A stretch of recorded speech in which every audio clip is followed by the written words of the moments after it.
నమస్కారం అండి. This is hash tag you. ఈరోజు తమ్మినేని సీతారాం వాళ్ళ భార్యని ఇన్వెస్టిగేషన్ మొదలుపెట్టారు. కోర్టు వాళ్ళ ఆర్డర్స్ ప్రకారం 29వ తారీఖున మొత్తం కూలంకుషంగా చర్చిద్దాము, ఒక్కసారి తమరు దయచేయండి మన మాజీ స్పీకర్ అని చెప్పి రెడ్ కార్పెట్ వేయగా మొత్తానికి తమ్మినేని సీతారాం ఆయన శ్రీమతి శ్రీవాణి ఇద్దరిని రెండు వేరే వేరే ప్లేస్లో ఇన్వెస్టిగేట్ చేస్తున్నారు. మనం చూసుకుంటే ఆవదాల వలస నివాసంలో శ్రీవాణిని ఇన్వెస్టిగేట్ చేస్తున్నారు. At the same time police స్టేషన్లో తమ్మినేని సీతారాంని ఇన్వెస్టిగేట్ చేస్తారు. మనకి వింటున్న వార్తల ప్రకారం అక్కడ జరుగుతుంది ఏంటంటే ఒక హీటెడ్ ఆర్గ్యుమెంట్ ఇంట్లో మాత్రం మొదలైపోయింది.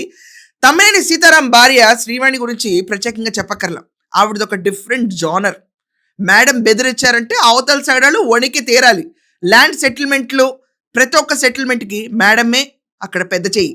సెపరేట్ మీరు అవ్వలేదు, మరి నాకు 10 సార్లు మాట్లాడటం గట్ట చేత కాదు. నాకు ఈ రోజు ఎట్లా విజయవాడ వెళ్తున్నాను, సీఎంని కలుస్తాను, అవన్నీ ఫోటోలు తీసుకున్నాను. నేనైతే ఇది చేస్తాను, యాక్షన్ కి అయితే వెళ్ళిపోతాను.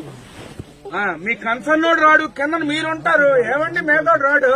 సీతారాం దేవుంది రాజకీయంగా తనకున్న పంచి పేరుని కూడా చెడగొట్టుకోవడానికి వైసీపీలో జాయిన్ అయ్యాడు. కానీ అదే తరుణంలో వీళ్ళు వెచ్చలవిడిగా ల్యాండ్ గ్రాబింగ్ చేసేసారు.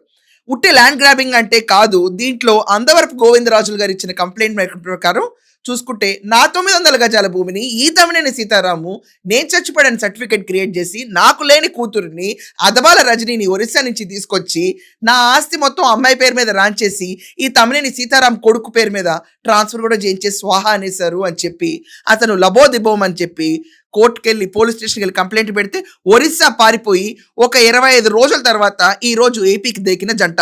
వీళ్ళు ఒకప్పుడు మరి మాజీ అని చెప్పుకోవడానికి కూడా చిరాకేస్తుంది. యాక్చువల్గా పొలిటికల్ కెరియర్లో ఎక్కడో ఉండాల్సిన తమ్మినేని సీతారాం వైసీపీలో చేరి చంద్రబాబు నాయుడు గారిని అవనండి, అమరావతి గురించి అవనండి రెచ్చిపోయి వ్యాఖ్యలు చేశాడు. జగన్మోహన్ రెడ్డి మొహంలో అన్న ఒక చిరునవ్వు చూడటానికి తన జీవితాన్ని బుగ్గిపాలు చేసుకున్నాడు. అదే టైంలో నేను చట్టాన్ని న్యాయాన్ని గౌరవిస్తూ ఉంటాను, నాకు రాజకీయ భవిష్యత్తు చాలా ఎక్కువ ఉంది, అలాంటి నాపై నీ కేసు అని చెప్పి మొన్న ఒక రొదన వీడియో కూడా పెట్టాడు. దాన్ని పెద్దగా ఎవ్వరూ పట్టించుకోలేదు, దేకలేదు. సో అలా పడున్న వీడియో పక్కన పెడితే ఈ రోజు ఇంట్లో మాత్రం మన వాణి గారు గట్టిగా కౌంటర్లు ఇవ్వడం మొదలుపెట్టిందంట. బయటకి వినిపించే దద్దరిల్లే స్వరం మరావిడిది. ఇది కాకుండా ఎకొచ్చా ఎనొచ్చా అని చెప్పిన తమ్మినేని సీతారాంని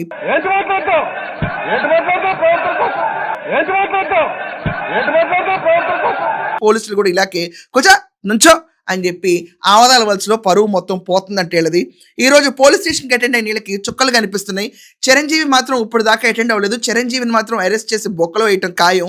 ఈరోజు శ్రీవాణి గారు ఎంత దందా చేద్దాం అనుకున్నా, తమ్మినేని సీతారాం నేను మాజీ అని చెప్పుకుని తిరుగుదాం అనుకున్నా, వీళ్ళని మాత్రం అరెస్ట్ ఆపే సీన్ ఎక్కడ కనపట్లేదు.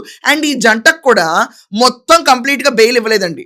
మొమెంటం బెయిల్ అంటే ఇన్వెస్టిగేషన్కి వచ్చేదాకా బెయిల్. ఒకవేళ పోలీసు వాళ్ళు ఇవాళ కనుక వీళ్ళ ఓవర్ యాక్షన్కి తిక్కరేగో లేకపోతే వాళ్ళ దగ్గర ఉన్న ఎవిడెన్స్ల ప్రకారం లేదు అంటే మనకి ఫస్ట్ ప్రైమా ఫేషియాలో అంటే ప్రైమా ఫేషియా అంటే ఎలా అంటే ఇప్పుడు ఓకే ఒక అఫెన్స్ జరిగింది, మీకు ఎక్స్ప్లెయిన్ చేస్తా ప్రైమా ఫేషియా అంటే ఏంటండి.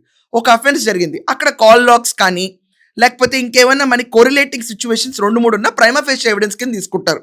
సో అదే రీతిలో ఈ కేసులో ప్రైమా ఫేషియా ఎవిడెన్స్ కింద ఇతను ఫోర్జరీ చేసిన డాక్యుమెంట్స్ ఎవరైతే అందవరపు గోవిందరాజులు గారు చనిపోయారండి, డెత్ సర్టిఫికెట్, అదబాల రజనీ కూతురని తీసుకొచ్చిన బేక్ డాక్యుమెంట్లు, దాంట్లో పార్టిసిపేట్ చేసిన తమ్మినేని సీతారాం భార్య శ్రీవాణి, వీళ్ళందరి రోల్ కనుక ప్రైమా ఫేషియాలో దొరికితే ఇవాళ బొక్కలోకి వెళ్ళటం ఖాయం.